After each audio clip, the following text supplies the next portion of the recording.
हम सब सदैव अपने जीवन को संवारना तो चाहते हैं, परिस्थितियों में बदलाव भी चाहते हैं। कहीं तो भी हमारे सोचने में, कुछ करने में, समझने में बस अंतर है। और गुरु शरणागति क्यों ली जाती है, शायद हमने अभी तक जाना ही नहीं, समझा ही नहीं। या तो अभाव के कारण या तो प्रभाव के कारण हम गुरु शरण तक पहुंच गए, गुरु धारण किया। अच्छा है, बहुत अच्छा है। कम से कम हम लोग आध्यात्मिक दृष्टि से सुहागिन तो बने हैं। लेकिन गुरु शरण का जो लाभ मिलना चाहिए था, हम लोग उतना कुछ प्राप्त नहीं कर पाए हैं।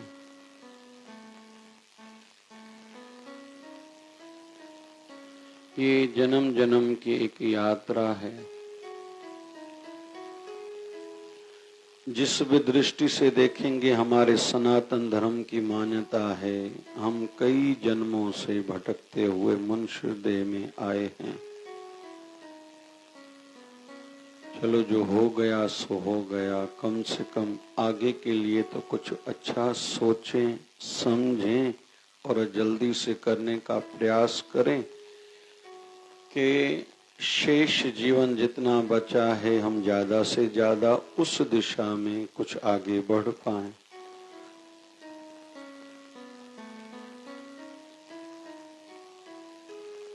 गुरु शरण में जाने के बाद सबसे पहले आवश्यक है गुरु के वचनों का अनुसरण करना, गुरु वचनों अनुसार अपना जीवन बनाना।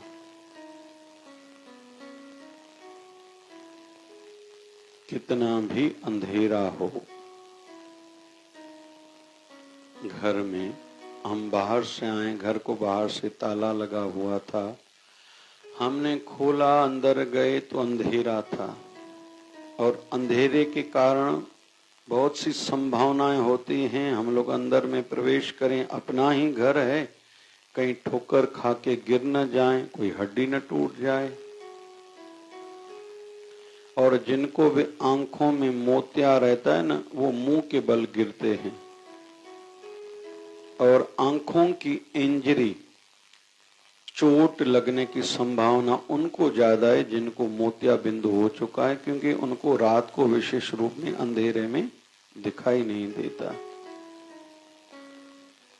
फिर हमारे घर में कई सुविधाएं हैं, बैठने की जगह है, कई चीजें खाने की पड़ी हुई है, लेकिन उन सब से हम लोग वंचित हैं। किसी को फिर फ्रेश आदि होना है,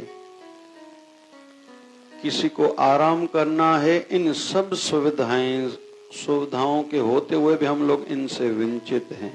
कारण अंधेरा।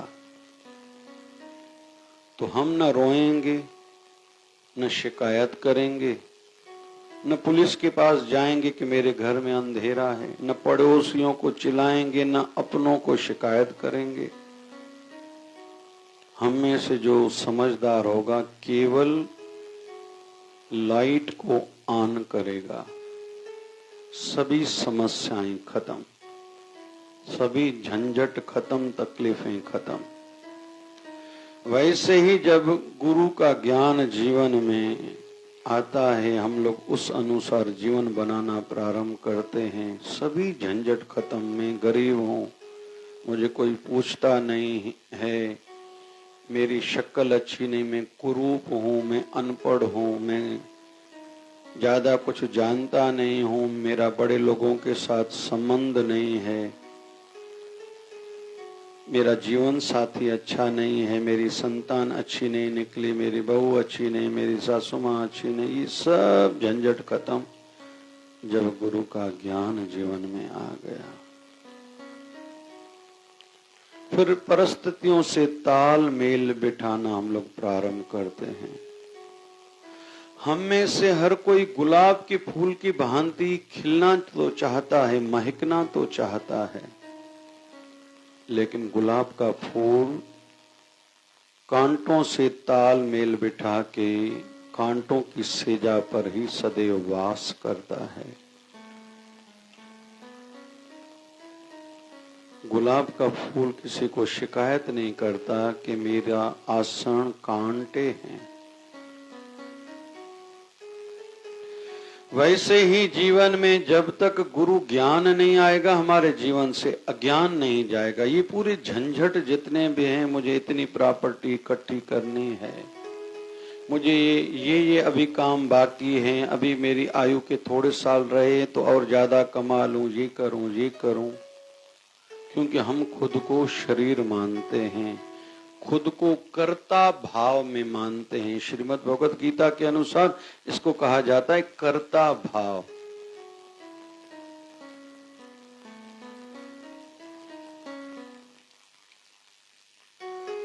कर्ता भाव वाले जो हैं, उनको उनके पीछे ही झंझट है। एक टीचर था, एक कथा के माध्यम से हम लोग समझेंगे, और सभी हम जितने भी बड़ी आयु वाले बैठे हैं, जिनको भी ये लगता है कि घर को मैं ही चलाता हूं, मैं नहीं रहूंगा तो क्या होगा, उनके लिए बहुत बढ़िया एक सीख है। एक टीचर था, शिक्षक था, अच्छा था, अच्छी पढ़ाई कराता था, सभी उनकी इज्जत करते थे, गांव वाले तो उनका बहुत मान सम्मान करते थे।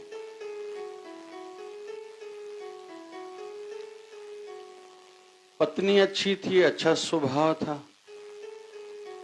एक बेटा था, अभी उसने ग्रेजुएशन जैसे करने वाला था, वो भी मर्यादा में अपने माँ बाप की आज्ञा में रहने वाला था। एक बेटी थी, वो भी जवान थी, उसकी भी विवाह की आयु थी। घर में अच्छा वातावरण था, बाहर इज्जत थी, घर में अच्छा वातावरण था। एक दिन अचानक उसके मन में आया कि मैं घर वालों को खिला रहा हूं, मेरे दम से मेरा घर चल रहा है। शिक्षक था तो कहीं तो भी उनके जीवन में समीक्षा थी, खुद पर नजर का स्वभाव था। अभी खुद के जीवन में झांक के देखा, ये जो मेरे मन में विचार आया है कि मेरे माध्यम से मेरा परिवार चल रहा है, ये ठीक है नहीं। फिर ज्ञान का अज्ञान हो गया, ज्ञान का अहंकार आ गया कि मैं ज्ञानवान हूं।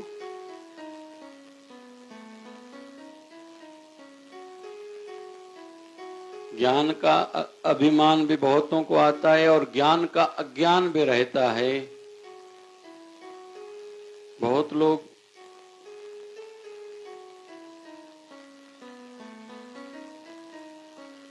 इस बीमारी से ग्रस्त रहते हैं।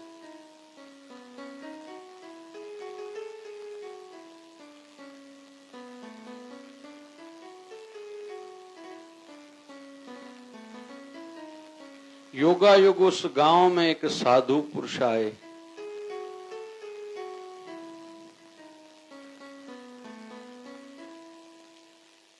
उस संत के पास वो टीचर गया,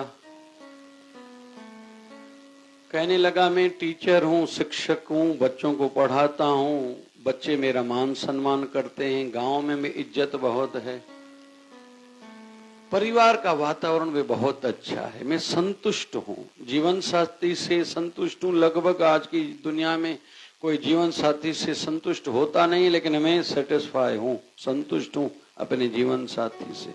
2 बच्चे हैं, दोनों आज्ञाकारी हैं, अच्छे हैं, बच्ची ने अच्छी पढ़ाई करी है, विवाह योग्य है, लड़के ने भी अभी ग्रेजुएशन जैसे पूरी करने वाला है, उसकी जॉब लगेगी। हमारा घर का वातावरण बहुत बढ़िया है, लेकिन पता नहीं क्यों इन दिनों में एक नई बीमारी मुझे लग गई है कि मैं ही परिवार को चला रहा हूं। शिक्षक हूं, ज्ञानी हूं, अच्छा खुद को नहीं लग रहा, लेकिन क्या करूं, बीमारी लग गई है। साधु पुरुष ने देखा ये टीचर है तो अच्छा, लेकिन इस बीमारी का उपचार इलाज तो मुझे ही करना है।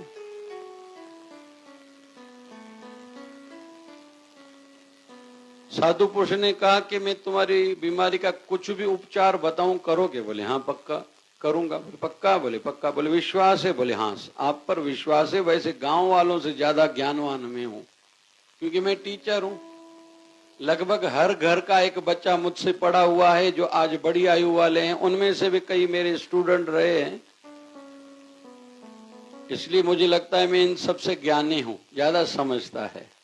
लेकिन ये बीमारी से ग्रस्त हूं, इस बात का भी ज्ञान अभी मुझे हो गया है कि मुझे लगता है मेरा परिवार मेरे माध्यम से चल रहा है।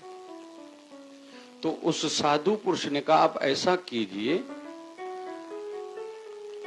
2 साल के लिए आप महानगर चली जाइए, बड़े शहर में चले जाइए कमाने के लिए, लेकिन आप परिवार को बता के न जाइए। बोले फिर मेरे परिवार का पीछे क्या होगा? बोले मैं संभाल लूंगा, संत हैं, विश्वास है, संभाल लेंगे। बगैर परिवार को बताए दादाजी वो टीचर चले गए महानगर में, वहां जाके जॉब किया, अच्छी जॉब मिल गई। टीचर तो अच्छा था, जानकार था, अच्छी खासी कमाई हो रही थी। इधर से परिवार वालों ने ढूंढा, हमारे बेटे ने ढूंढा पिताजी कहाँ गए, बेटी ने ढूंढा, पत्नी ने ढूंढा, ढूंढने पर पता नहीं चला। उन साधुओं के माध्यम से संदेशा घर पहुंचा कि आपके पिताजी थोड़ा बाहर गांव से निकल गए थे जंगल में, एक शेर ने उनको मार दिया। परिवार वाले दुखी हो गए, लेकिन समय से हर कोई एडजस्ट करता है, स्वीकारता है।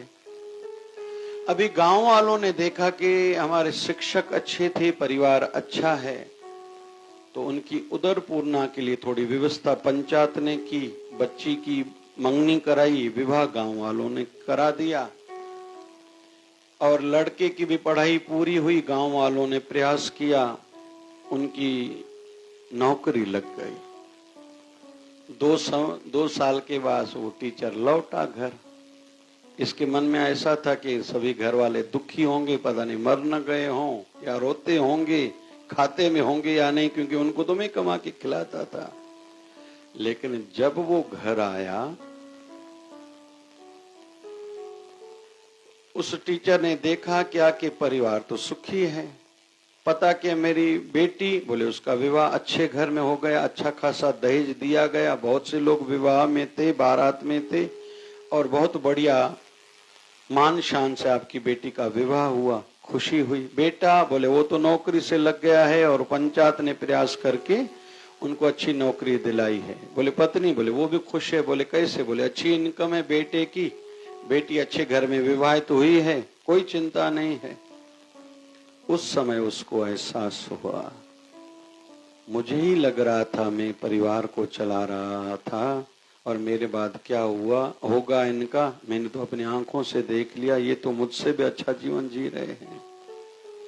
और ये टॉलस्टॉय ने ये कथा लिखी है, स्टोरी लिखी है तो दंत कथा बनाई हुई एक स्टोरी है। तो उन्होंने कहा कि लिखा है कि ये जो कथा है, इस माध्यम से हम खुद सब अपने मन को समझाएं। हम सबको ऐसे लगता है कि मेरे बगैर परिवार कैसे चलेगा, लेकिन उसका उदाहरण हम ही हैं। हमारे माँ बाप ने इतना पैसा नहीं दिया, हर कोई कहता है मैंने अपने खून पसीने से कमाई है। हम अपने पिताजी से पूछेंगे, वो भी ऐसे कहते हैं मेरे पिताजी ने मुझे इतने पैसे थोड़ी दिए थे जितने मैंने कमाए। ऐसे ही हमारे आने वाले वंशज भी कहेंगे। हम माध्यम जरूर हैं, फर्ज निभाने हैं, लेकिन उसी बात को लेके सदैव चिंतित रहना और केवल वही करते रहना, ये नादानी है। यह ज्ञान गुरु की शरण में आने के बाद मिलता है।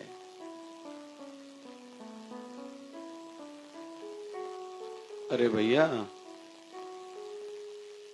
खाते वो भी हैं जिनका कोई नहीं है, और कई वृद्ध आश्रमों में हम लोग चल के देखेंगे ना, वो लोग इतना, अनाथ आश्रमों में चल के देखेंगे इतना अच्छा अच्छा भोजन खाते हैं, बड़े बड़े महल वालों को भी वो भोजन नहीं मिलता।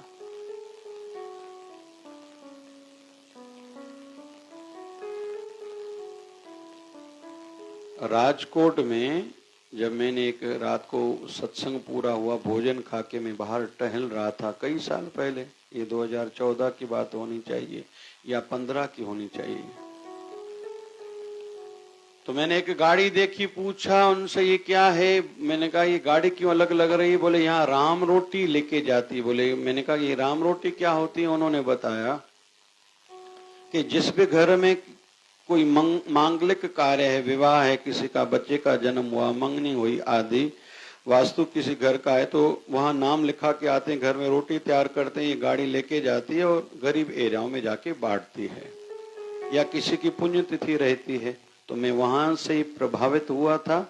6 महीने मैंने चिंतन किया।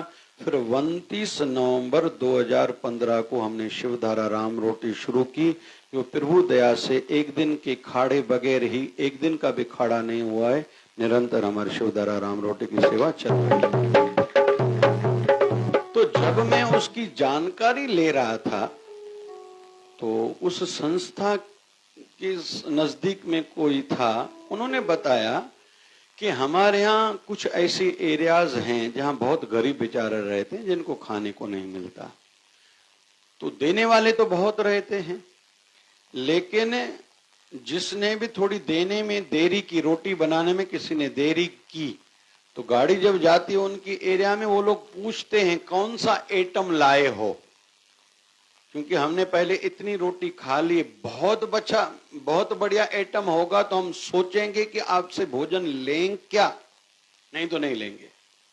कुल मिला के इस छोटी सी घटना से, बात से हम लोग ये सीख रहे हैं कि भगवान उनको भी खिलाता है जिनका संसार में कोई नहीं है। तो ये गुरु के ज्ञान से हृदय में ज्ञान बैठता है कि भैया कर्म करो, फर्ज भी निभाओ, लेकिन केवल इसी दिशा में, केवल इसी मोह में, केवल इसी लोभ में, केवल इसी अहंकार में जीवन बर्बाद न करो भैया, क्योंकि एक समय तक ही कोई किसी को खिला सकता है। और ये सब अविद्या है। मैं किसी का खिलाने वाला हूं, माध्यम हूं, ये ठीक है, संसार में चलता है। ये तो हमारी भारतीय सनातनी परंपरा है, बड़ा एक कमाता है, परिवार खाता है। वेस्टर्न में कहाँ है ऐसा? मैच्योर कोई हुआ, पार्टी करते हैं, 18 साल का मेरा बेटा या बेटी हो गई, पार्टी की, समाज को इन्फॉर्म किया गया, समाज को बताया गया, जयराम जी की अभी बच्चा जाने, उसका काम जाने, माँ बाप जाने, उनका काम जाने। तो वो लोग कैसे जी रहे हैं? कई देशों में ऐसी स्थिति है।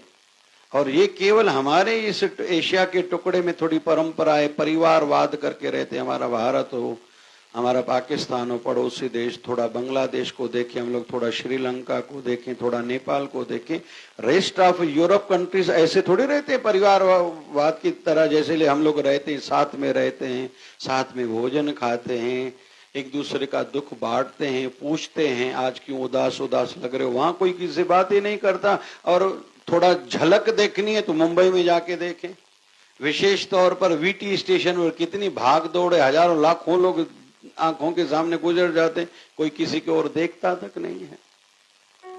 तो ये गुरु के ज्ञान से ही अज्ञान का पर्दा हटता है। और अविद्या भी इसको ही कहते हैं। ये जो कहते हैं ना, सिमरो सिमर सिमर सुख पावो, कल कलेश तन माह मिटाओ। ये कलेश 6 प्रकार के रहते, उसमें पहला कलेश है अविद्या। अविद्या मतलब ना समझी, समझते हुए ना समझी वाला जीवन जीना, इसको कहते हैं अविद्या।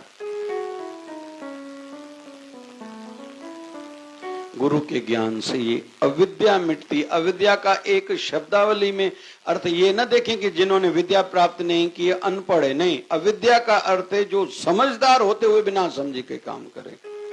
आश्चर्य होता है ना, बड़े बड़े डॉक्टर पूरी तंबाकू खाते हैं, शराब पीते हैं, दिन भर में पैसा कमाया, 1 रुपया एक मरीज को छोड़ने के लिए तैयार नहीं है, लेकिन वो पैसा जाके क्लबों में, जुआ में हराते हैं। अरे ये कोई बात है? कोई भाई, महंगी महंगी शराब पीना, आदि आदि आदि, पता नहीं क्या क्या बातें सुनते हैं। एक दिन में पता नहीं कितना खर्चा खुद पर करते हैं। और पहले के जमाने में और आज में क्या अंतर है? पहले जल्दी तलाक नहीं होती थी, अभी रिश्ते जल्दी नहीं होते, तलाक जल्दी होती है। पहले लोगों को ज्यादा धन होने के बाद गरीबी का दिखावा करते थे, और आजकल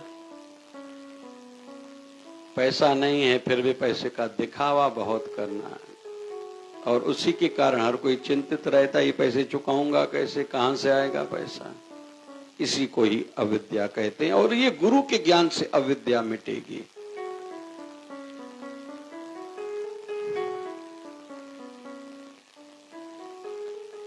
एक सत्संगी था, राजा का वजीर भी था। राजा ने पूछा, ये अविद्या क्या है?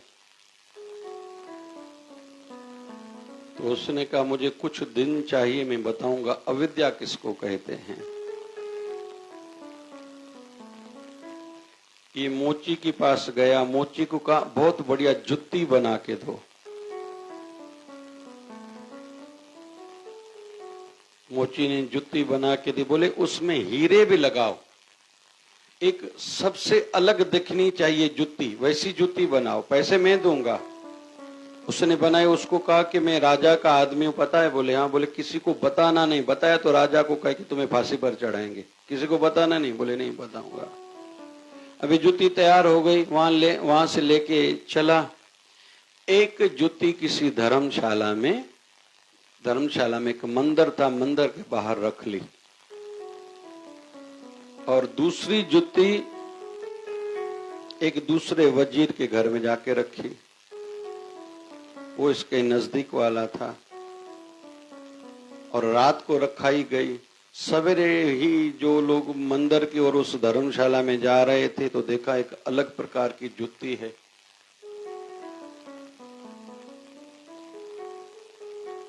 अभी चर्चा चलिए, जुत्ती कहां से आई, कहीं मिलती है? बोले नहीं। वो अलौकिक है, कोई विशेष है, खास है। अभी चिंतन शुरू हुआ, ये जुत्ती आई कहां से होगी? बोले लगता है भगवान श्याम सुंदर आए होंगे, कृष्ण आए होंगे, जिनका मंदिर है वो पहन के आए होंगे, क्योंकि ये सामान्य जूती तो नहीं है जिसमें हीरे लगे हुए हों। अभी चर्चाएं चलने लगी, बहुत समाज में ये बातें फैल गई कि भाई भगवान कृष्ण शायद आए होंगे, ऐसी जुत्ती। सभी ने कहा चलो हम इसका दर्शन करते हैं। फिर पूजा स्थान पर कहीं तो भी रखा गया, हर कोई फूल चढ़ाए भाई। फिर मन्नत मांगने लोगों ने शुरू कर दी। अभी ख्याति राजा तक पहुंची, राजा के भी मन में था मेरा भी काम नहीं हो रहा, चलो मैं भी मन्नत करने के लिए चलता हूं। मां भी बात सभा से अच्छा दर्शन करे, अच्छा उन्हें जुत्ती जो। राजा भी वहां आया और पूजा की सामग्री लाया कि इस जुत्ती की पूजा करनी है, मेरे भी जीवन में जो संकट चल रहे हैं, जो मेरी मनोकामना वो पूर्ण हो जाए, संकट दूर हो जाए, पूजी का इस जुत्ती का पूजन करता हूं। जब राजा ये कर रहा था, क्योंकि समाज में भी हम लोग अक्सर देखते हैं ना, धारणाएं जो एक बार बन गई वो जल्दी टूटती नहीं है, खत्म नहीं होती, बस वो धारणा से ही समाज चलता है। जिसके पास आज के युग में कहते हैं पैसा है वो खानदानी है।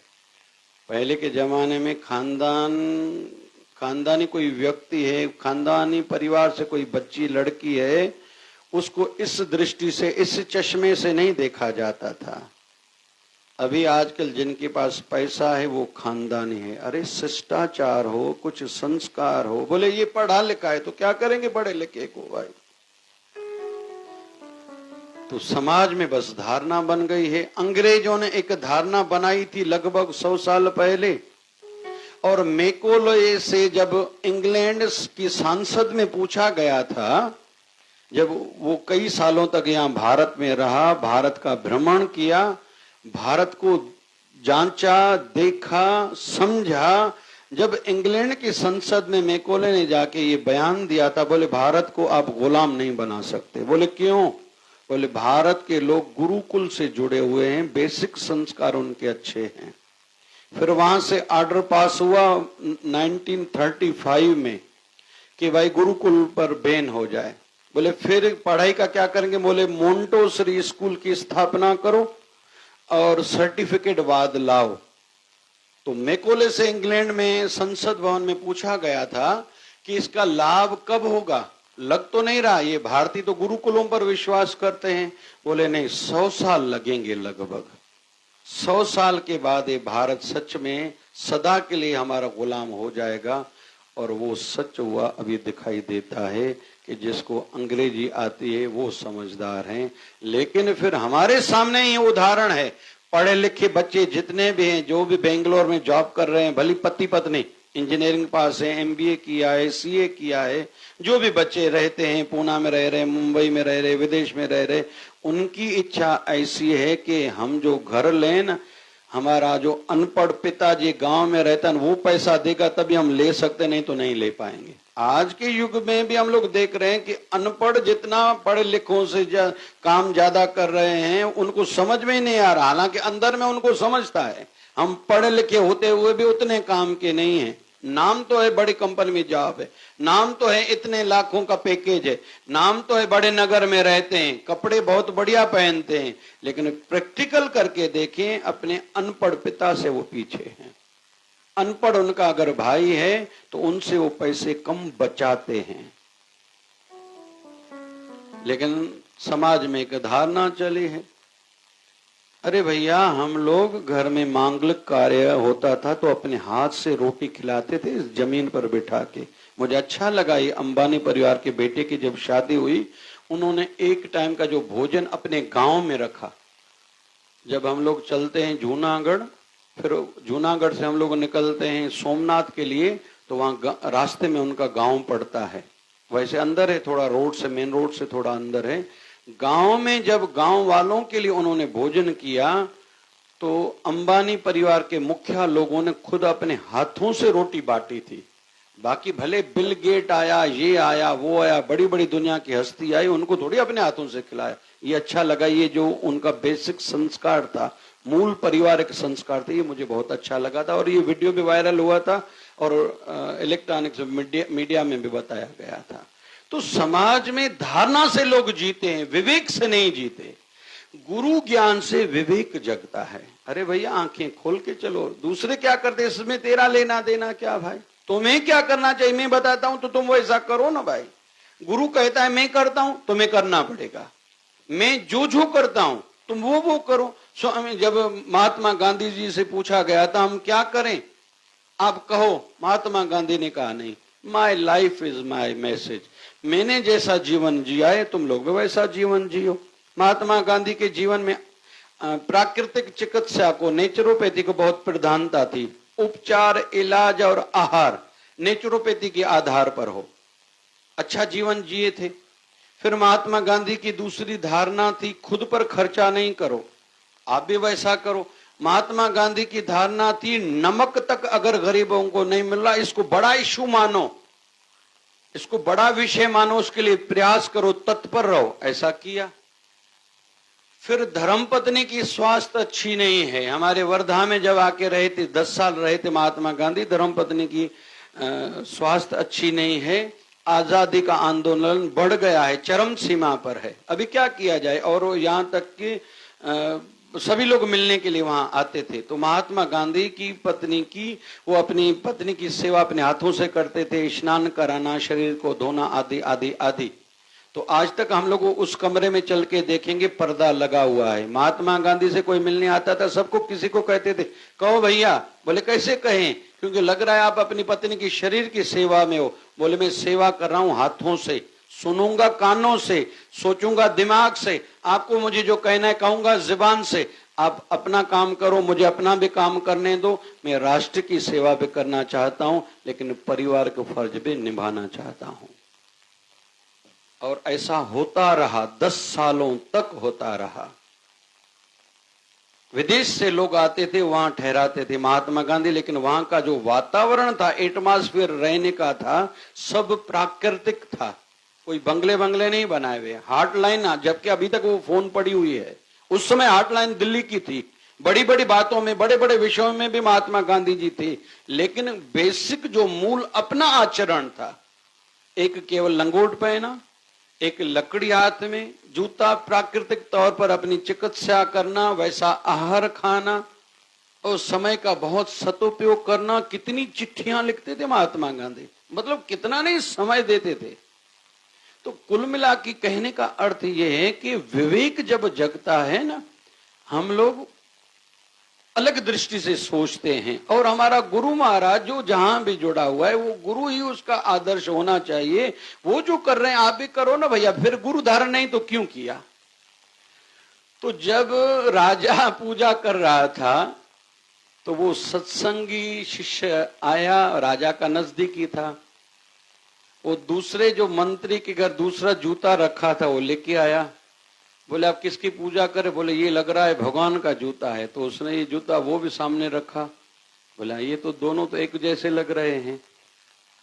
बोले ये कहाँ से लाए हो? बोले मैं अमुक मंत्री के घर में पड़ा था और मैंने ही रखा था, वहां से लाया हूँ। बोले ये जूता, बोले कह रहे लोग भगवान कृष्ण का है। बोले भावना रखोगे तो भले भगवान कृष्ण का है, लेकिन मैंने ही रखा है। आपने प्रश्न पूछा था अविद्या क्या होती है, अविद्या इसका नाम है।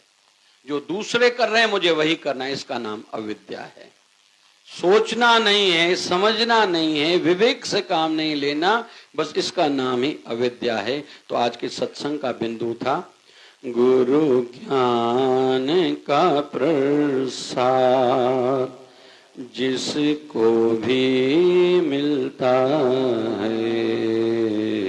गुरु ज्ञान का प्रसाद जिसको भी मिलता है, उस मानव का जीवन जल्दी संवरता है। गुरु ज्ञान का झरना जहाँ भी बहता है, गुरु ज्ञान का झरना जहाँ भी बहता है, उस निर्मल धारा से मन पावन होता है। गुरु का ज्ञान है एक निर्मल धारा। जैसे गंगा मैया में स्नान करने से तन और मन दोनों निर्मल होते हैं, लेकिन किनके? जिनकी भावना होगी। हमारा तो शायद एक यूपी का जहां तक मुझे स्मृति है, प्रयाग का ऐसा मंत्री था जो कहता था मुझे पीना भी है तो गंगा जल पीना है। बाद में शायद दूसरे प्रदेश में उनको भेजा गया था सरकार के हिसाब से, जैसे भी व्यवस्था होगी, तो ट्रेन में गंगा जल बुलाता था, मुझे पीना है तो केवल गंगा जल ही पीना है। वैसे ही हरि के भक्त अपने मूल सिद्धांतों को, जो गुरु की आज्ञाएं हैं, उनको पालन किए बगैर एक क्षण भी जीवन नहीं जी पाते। मुझे गुरु आज्ञाओं के अनुसार ही चलना है, क्योंकि संसार का जो ज्ञान है, संसार के जो सलाहकार हैं, पता नहीं कहाँ किस गड्ढे में गिरा देंगे। क्योंकि माँ केकई भी एक मंत्रा गलत एडवाइजर की बातों में आ गई थी तो पूरा रामायण रच गया था। एक दुर्योधन ने अपने मामा शकुनी के कहने में जो जो किया तो महाभारत रची गई थी। महाभारत की युद्ध हुई जिसका भुगतान आज तक कहीं तो ऐसा भी विद्वान लोग मानते हैं कि जिसका भुगतान आज तक हम लोग भोग रहे हैं। भली सबको समझता नहीं होगा, लेकिन उसका आज भी भुगतान हम लोग कर रहे हैं। तो गलत एडवाइजर हो, कोई गलत ज्ञान दे। आजकल जो वेस्टर्न की पढ़ाई, आईटी में क्या हो रहा है, विदेश की पढ़ाई हो रही है। रह रहे हैं भारत में, पढ़ाई हो रही है विदेश की। पता नहीं हम लोग कहाँ कहाँ अज्ञानवश पता नहीं क्या क्या कर रहे हैं। जो ये आजकल बच्चे नाश्ते कर रहे हैं, नाश्ते, ये सॉस जितनी भी हैं सब किसी न किसी पशु की चर्बी से बनी हुई है। ये सॉस जितनी भी बनी हुई है। हमारी संस्कृति ये नहीं थी। हम लोग पूतने की चटनी खाते थे भाई, हरी धनिया के खाते थे। पता नहीं हम लोग कहाँ के कहाँ पहुंच गए हैं। तो बाबा शिव भजन जी भगवान कृपा करें, हम सबका जीवन ज्ञानमय हो और गुरु ने जो ज्ञान दिया है उससे टस मस न हो। एक अंतिम में बात कहूँगा, मेरा पंडित श्री राम शर्मा हरिद्वार शांति कुंज में ज्यादा जाना रहता, मेरा झुकाव मन का वहीं रहता है, जब जब भी संभव होता है मैं वहां जाता हूँ। आज एक वहां भगत रहता है जो समर्पित है, गृहस्थी होते हुए भी तपस्वियों भांति उनका जीवन है। 1.5 साल पहले मैंने उत्सव में उनको बुलाया था, अभी सितंबर के लिए भी निवेदन करूंगा, संभव हुआ तो अच्छी मुहूर्त है, आएंगे। मैंने उनको देखा है, अभी आयु उनकी लगभग 55 साल होगी मेरे हिसाब से, या 60 साल से तो कम ही होगी। समर्पित है अपने गुरुदेव को, पति पत्नी एक ही काम करते हैं, सेवा। व्यवस्था वहां कैसी है, मास्टर डिग्री प्राप्त किया हुआ है, वहां प्रोफेसर है, पढ़ाता भी है, लेकिन वहां एक इतना कुछ वेतन मिलता है बस जैसे रोटी खा सके आदमी, बस कपड़े भी वो साल में 2-3 ड्रेस देते हैं, बस ऐसे में वो लोग जीवन तपस्वियों की भांति आज भी बिता रहे हैं। जबकि हरिद्वार में जाने वाले लोग पता नहीं एक दिन में कितना खर्चा करते हैं। हम लोगों में से जो जितने भी लोग हरिद्वार में जाते हैं, हम एक दिन में जितना खर्चा करते हैं वो 1 महीने का उतने खर्चे में काम चलाते हैं। इतना तपस्वियों का भांति उनका जीवन है। उनमें मैंने एक अच्छी बात देखी है, जिस भी विषय को, जिस भी ज्ञान के बिंदु को, पॉइंट को आप सामने रखो, उस पर मेरे गुरुदेव का व्यू क्या है, क्या कहना है, एकदम बोल देता है। जबकि पंडित श्री राम शर्मा को शरीर त्यागे इतने साल हो गए, मुझे नहीं लगता शायद उन्होंने दर्शन भी किया होगा अपने गुरुदेव का। उनका बोलना ऐसा, मेरा गुरुदेव पंडित श्री राम शर्मा जी हैं, उन्होंने, मुझे ऐसा लगता है शायद दर्शन भी नहीं किया होगा। लेकिन मेरे गुरुदेव का जिस भी बिंदु पर, भाई गृहस्थ आश्रम हो, धंधा हो, भाइयों का आपस में प्यार कितना होना चाहिए, भाई बहन का प्यार कैसे होना चाहिए, पार्टनरशिप कैसे होनी चाहिए, राष्ट्रभक्ति कैसी होनी चाहिए, या अपने नगर वासियों के लिए प्यार कैसा होना चाहिए, फिर आध्यात्मिक बिंदु कोई भी, वैराग्य को विषय ले लो, त्याग को विषय ले ले, हम लोग साधना को विषय ले ले, सेवा को विषय ले ले, सत्संग का महत्व क्या है, जिस भी दुनिया के बिंदु पर हम उनसे चर्चा करें ना, उस संदर्भ में उनके गुरु का वचन कौन सा है एकदम बता देते हैं, और वो बात उनके आचरण में झलकती है कि वो अमल में भी लाते हैं, केवल बोलते नहीं है। ये उनकी बात मुझे बहुत अच्छी लगती है। और यही बात मुझे बीके में भी दिखाई दी, ब्रह्म कुमारी में भी दिखाई दी, कि मैं 2-3 बार गया हूँ। बड़े से बड़ी हस्ती जो उनकी मंच पर बैठती है, छोटे से छोटा व्यक्ति जो दरवाजे पर चौकीदारी की सेवा में है, दोनों का बोलना लगभग मैंने जो देखा है एक जैसा ही है। मतलब वो अपने गुरु के वचनों को पी जाते हैं। किसी से भी एक ही प्रश्न पूछो, सब कोई वही उत्तर देगा। वहां की ये बात मुझे बहुत अच्छी लगी। तो हम भी जितने बैठे ना, गुरु ज्ञान को पीना है, आचरण में लाना है। ये जानकारी का विषय नहीं है कि मुझे जानकारी हासिल करनी, आध्यात्मिकता जानकारी का विषय नहीं है, अनुसरण का, अमल करने का, आचरण में लाने का विषय है। बाबा शिव भजन भगवान हम पे कृपा करें, हमारा जीवन भी इस प्रकार का कुछ होता जाए। बोल बाबा शिव भजन भगवान की।